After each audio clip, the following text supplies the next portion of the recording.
మీరున్నప్పుడు చేయలేదా మల్లన్న సాగర్ కట్టలేదా ఆందోళనలు కాలేదా కొండపోచమ్మ సాగర్ కట్టలేదు అవును అయినాయి కానీ కేసీఆర్ ఏం చేసిండు పిలుచుకొని మాట్లాడిండు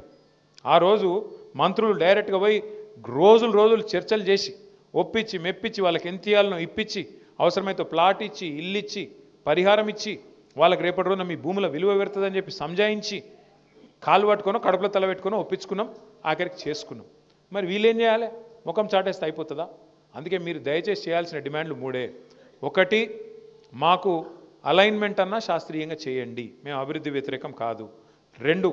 నష్టపరిహారం సమంజసంగా ఇవ్వండి ఇది సరిపోదు ఏ రకంగా కూడా బహిరంగ మార్కెట్లో ఒక రేటు ఉంది ఎస్ఆర్ఓ రేట్ ఒకటి ఉంది మరి దాన్ని పెంచి మానవతా కోణంలో ఒక దగ్గర మామ్నూర్ ఎయిర్పోర్ట్ కాడ 1,20,00,000 ఇస్తున్నారని చెప్పి కూడా తమ్ముడు ఇచ్చిండు వెంకటేష్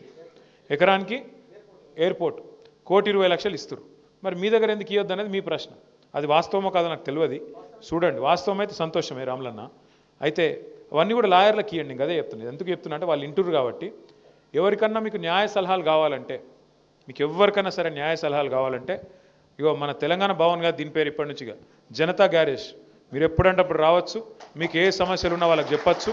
మీకు న్యాయపరంగా కూడా ఎలాంటి చిక్కులు లేకుండా ఇబ్బంది లేకుండా వాళ్ళు మీకు సలహాలు కూడా ఇస్తారు ఇక మీ వాళ్ళే ఉన్నారు ఇదంతా నాయకులు